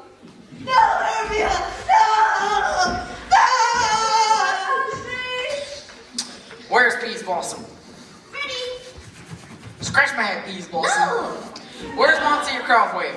Ready? Give your knee, Monsieur Mustard Seed. Pray you, leave Corsica, Monsieur. Hello. What's your lip? Nothing but to help Calvin Cobweb to scratch on Mr. Bob Smithing's marvelous hair in the face. Will thou hear some music, my sweet love? I have a reasonable need in music. Let's have tongues in the bones. Or say, sweet love, what do thou desirest to eat? Truly peck property, I could munch the good dry oats. Methinks I have great desire for about a head. Good head, sweet head, have no billow. I have a venturous fairy that shall seek the squirrel's hoard and fetch thee new nuts. I'd rather have him. I have a little too dry peas, but I pray you, let none of your people stir me. I have an exposition of sleep come upon me.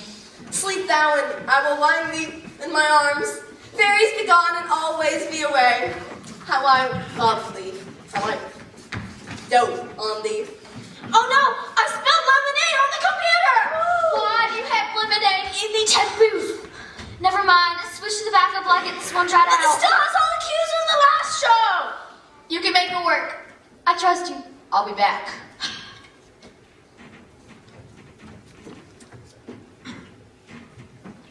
Welcome, good Robin. Seest thou this sweet sight? Her dotage now I do begin to pity. For meeting her of late behind the wood, seeking sweet favors for this hateful fool. I did upbraid her and fall out with her,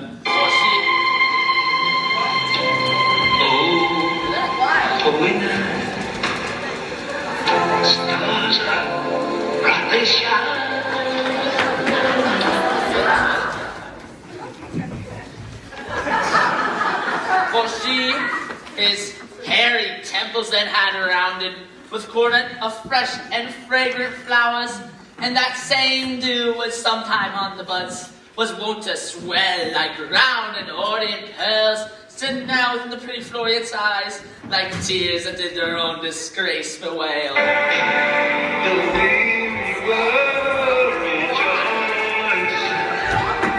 when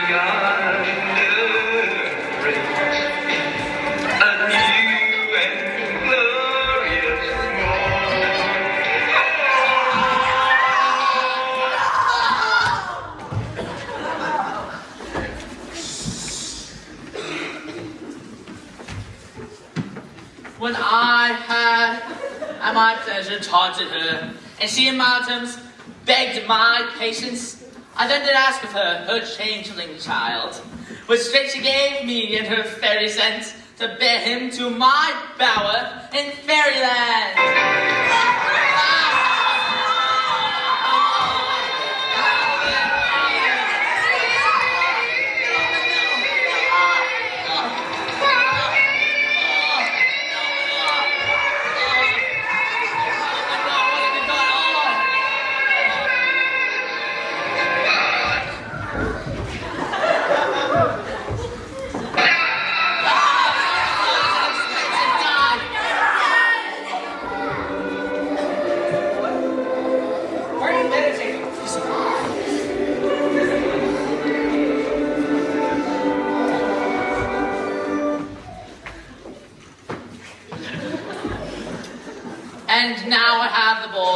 I will undo this hateful imperfection of her eyes.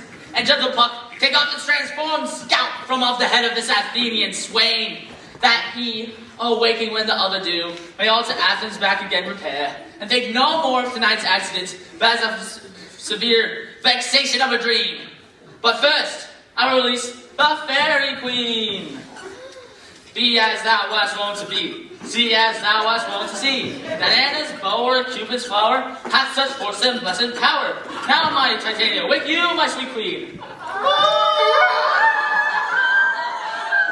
My Oberon! What visions have I seen? Methought I was enamored of a donkey.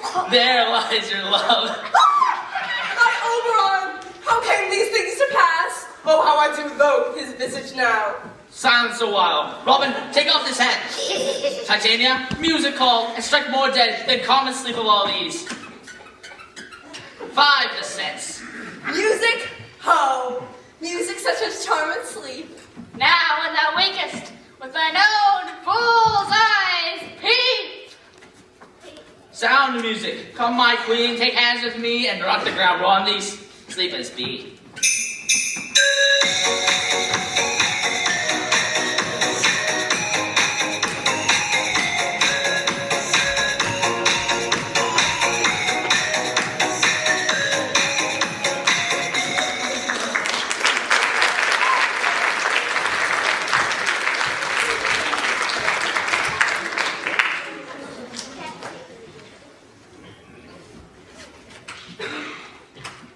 But stop! What nymphs are these? This is my daughter, here asleep, and this Lysander, this Demetrius, this Helena, old Nedar's Helena.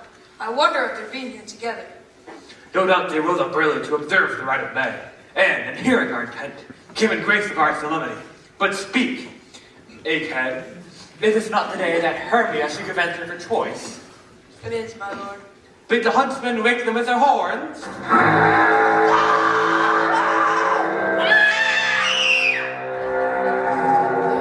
Good morrow, friends. St. Valentine is past. Begin these wood burns with a couple now. Pardon, my lord. I pray you all stand up. I know you two are rival enemies. How come this gentle conquered into the world? The hatred can be so far from jealousy. To sleep by hate and fear no enmity. Isn't it obvious they came together, meditated on the conflict, and came to a peaceful resolution, right? No! My lord, I shall reply amazingly. Half awake, half sleeping, but as yet I cannot truly say how I came here. I came with Hermia. Our intent was to be gone from Athens, where we might without peril of the Athenian law. Enough! Enough! My lord, you have enough. I beg the law upon his head. They would stolen away. They would, Demetrius, thereby to have defeated you and me. You of your wife, and me of my consent. Of my consent that she should be your wife. My lord, fair Helen told me of their stealth, of this their purpose hither to this wood. And I in fury hither followed them, fair Helena in fancy following me. But, my good lord, I know not by what power, but by some power it is. My love to Hermia, melted as the snow, it seems to me now. In all the faith, the virtue of my heart, the object and the pleasure of mine eye, is only to Helena. To her, my lord, was I betrothed ere I saw Hermia. But like a sickness did I loathe this food, but as in good health come to my natural taste. Now I do wish it, love for it, and will forevermore be true to it. Sucker. Fair lovers, you are fortunately met. All this discourse I shall hear anon. Egghead, I will overbear your will. For the temple by and by with us, these couples shall eternally be knit. Away with us to Athens, Syrian 3. We'll host a feast in great solemnity. Come, my Hippolyta.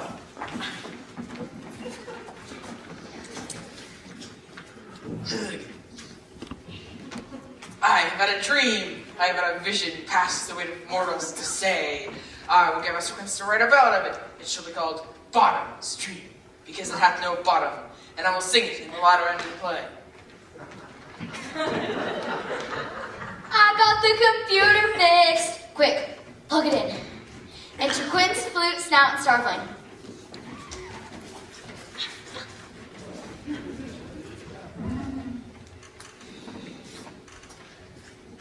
Have you sent to Bottom's house? Is he come home yet? He cannot be heard about him. Doubt he is transported.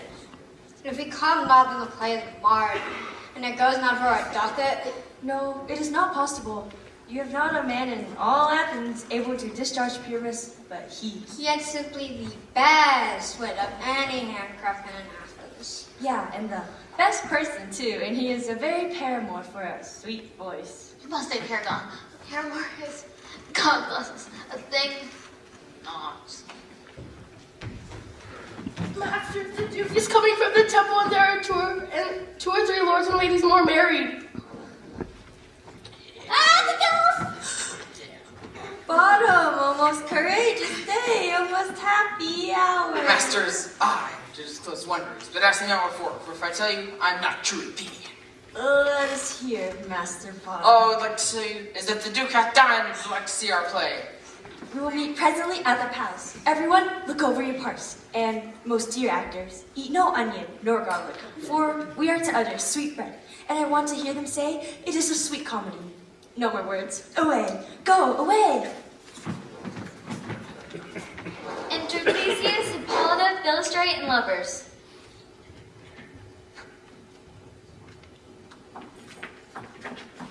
Come now, what mask? What dances shall we have? Call Philostrate. Say what abridgment have you for this evening? What mask? What music? How shall we beguile this lady? I'm about some delight. Here's a brief on how many sports are ripe. Make choice of which your highness will see first.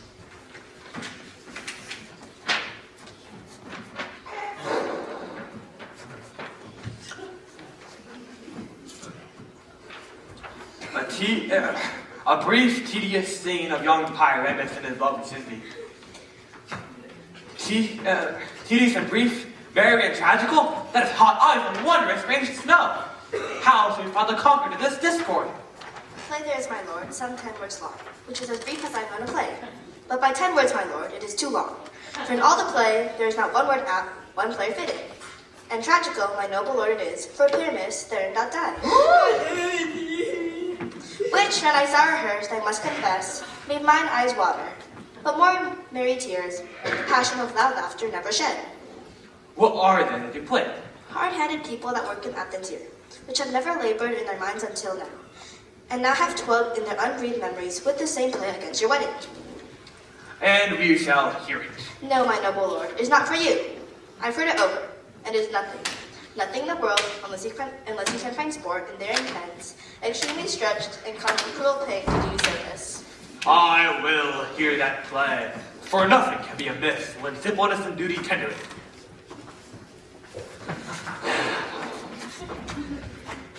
So please your grace, the prologue is addressed. Let her approach.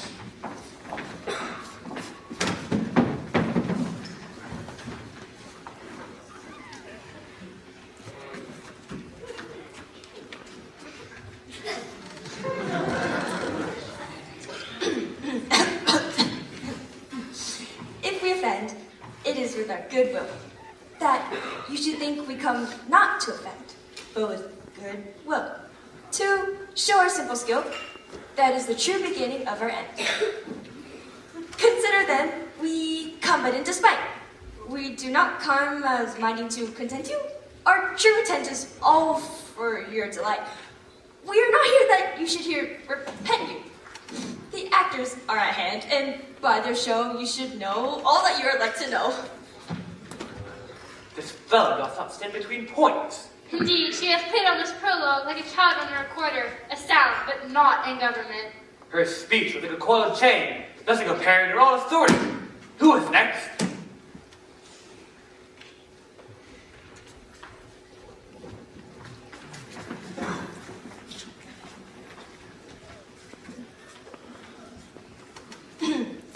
Gentles, perchance you wonder at this show, but wonder on, to truth make all things plain. This man is Pyramus. If you would know.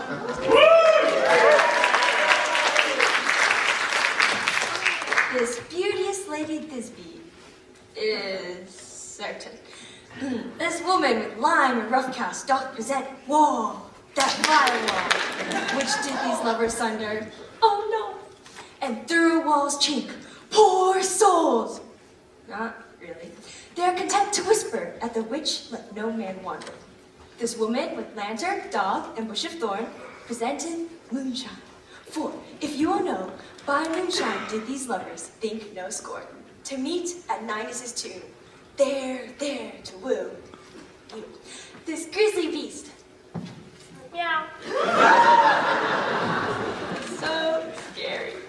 Which lion, heart by name, the trusty Thisbe, coming first by night, did scare away, or rather did fright. And as she fled, her mantle she did fall. And as she fled, her mantle she did fall. I can't get it off. What do you mean? You can't get it off. Which lion, vile with bloody mouth, did stain? Anon comes Pyramus, sweet youth and tall, and finds his trusty Thisbe's mantle slain. Oh, the pain! Whereat, with blade, with bloody, blameful blade! Whoa, wait. You cannot say that part, remember? It has to be safe for the kids. But the alliteration is so good. I know. But it has to be PG. Pyramus, Thisbe died, broken hearts. But lovers, moonshine, wall and lion and Marsh's corpse, while here they do remain.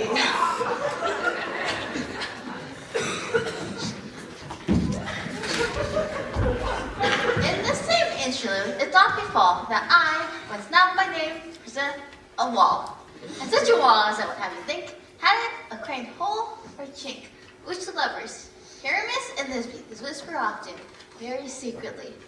This lone, this repcast, the stone nacho, on the same wall, the truth is self, and its cranny is right and sinister, which the fearful lovers are to whisper.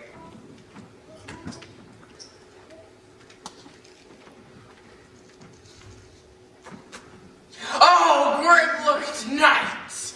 Oh, night with hues so black! Oh, night! Whichever art when day is not. Oh, night! Oh, night! Alack, alack, alack! I fear my Thisbe's promise is forgot. And thou, oh wall, oh sweet, oh lovely wall, show me thy cheek to look through with mine eye. Thanks, courteous wall. What I see? No Thisbe do I see! Oh, wicked wall, cursed be thy stones for deceiving me. The wall, methinks, being sensible, should curse again. No, in truth, sir, he should not. That was Thisbe's thing. She's danger. You should see what forward as I told you. Look, yonder she comes. Turn that off.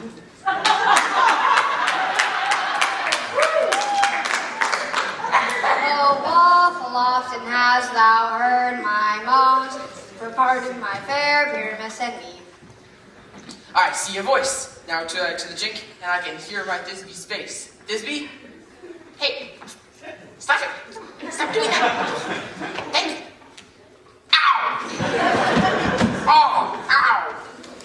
Thou art my love, I think. Think what thou wilt. I am thy lover's grace, and like Lymander, am I trusty still. And I like hell until the fates tell me. Not Shaftless or Percus was so true. And Shaftless to Perky. I'm not to say it. I to you. Oh, kiss me through the hole of this fire. I'm out. That's You have to. It's in the script. Wait. Yep. Sorry.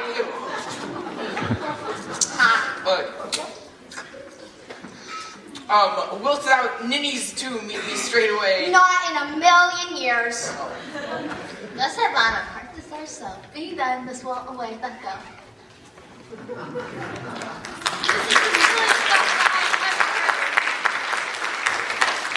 There come two noble beasts, a woman and a lion.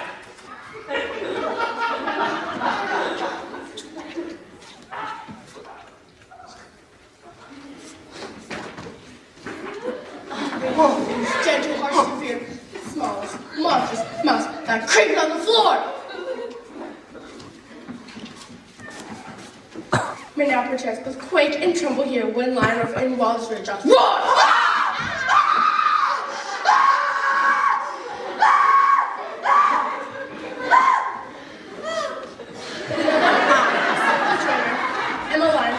For if I come and stride into this place, 'twere pity on my life.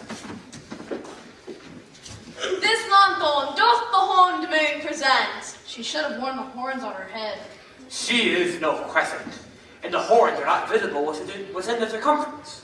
This lanthorn doth the horned moon present. Myself the man, I the moon do seem to be. This is the greatest miracle of the rest. The man should be put into the moon. How else is it the man in the moon? She dares not come there for the candle. You see, it is already in snuff. I'm wary of this moon, which you would change. Proceed, moon. All that I have to tell is that this lanthorn is the moon. I'm the man, I the moon, this thorn bush my thorn bush, and this dog my dog. She's scarier than the lion. Why, all these should be in the lanthorn, for all these are in the moon. She is in the way. But, in courtesy and with all reason, we must state the time. Is this old 90 tomb? Where is my love?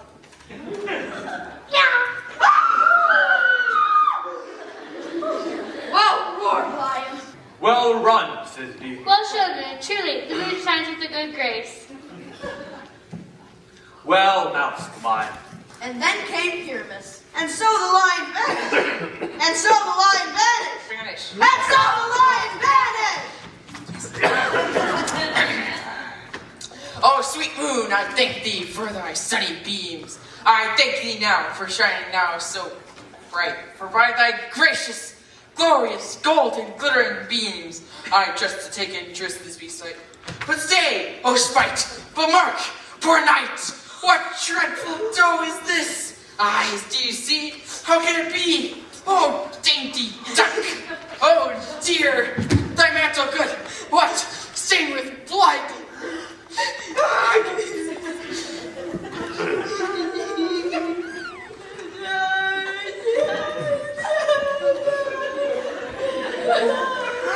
This compassion in the death of a dear friend came real close to make a man look sad. But sure my heart, but I pity the man. Wherefore nature didst those lions frame, since lion fire hath killed my dear. Which is, which was the fairest thing that looked, that liked, that loved, that lived with cheer. Come tears confound the broken heart of Pyramus.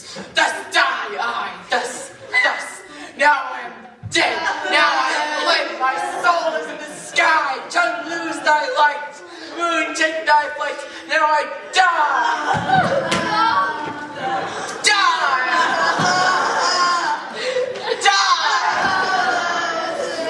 No die! But an age for him, for he is but one. Less than an age. Die! For he is dead. He is nothing. Die! How chance the moonshine is gone before Thisbe can find her lover. She shall find him by starlight. Die! No. Asleep, my love? Ow! What, dead, my dumb? Oh, Pyramus, arise. Sleep, sleep, quiet, dumb, dead, dead. Die! Don't interrupt me, I wish. A tome must cover thy sweet eyes. These lily lips, these cherry nose, these yellow cornsick cheeks are gone, are gone. Lovers make me moan. Sisters three, come to me with hands as pale as milk. Thus this means adieu. Die! Seriously, just die already! Oh my gosh! Moonshine and lion are left to bury the dead.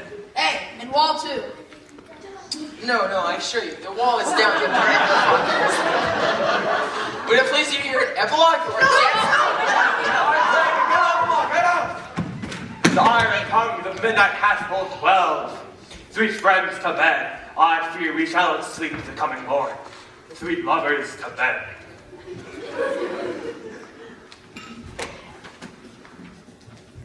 Now the hungry lion roars, and the wolf behouse the moon, whilst the heavy plowman snores, all with weary task forgot. Now the wasted brands do glow, whilst the screech owl screeching loud puts the wretch that lies in woe in remembrance of a shroud. Now it is the time of night, that the graves all gaping wide, every one less forth of sprite, the churchway paths to glide. And we fairies that do run by the triple Hecate's teeth, from the presence of the sun, following darkness like a dream. Now a frolic, not a mouse, shall disturb this hallowed house. I am sent with room before, to sweep the dust behind the door. Enter Oberon and Titania, king and queen of the fairies, with their fairies. Through the house give glimmering light, by the dead and drowsy fire. Every elf and fairy sprite hop as light as bird from briar. And this ditty after me, sing and dance it trippingly. First rehearse your song by rote, to each a warbling note. Hand in hand with fairy grace, we will sing and bless this place. Now until the break of day, through this house each fairy stray, and the owner of it blessed, ever shall in safety rest. Trip away, make no stay, meet me all by break of day. Bring around the rosy, a pocket full of posies. Ashes, ashes, we all fall down. If we shadows have offended, think but this, and all was mended, that you have but slumbered here, while these visions did appear. And this weak and idle theme, no more yielding than a dream. Gentles, do not reprehend. If you pardon, we will mend.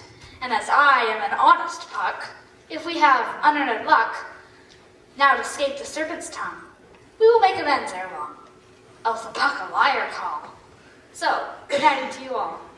Give me your hands if we be friends, and Robin shall restore amends.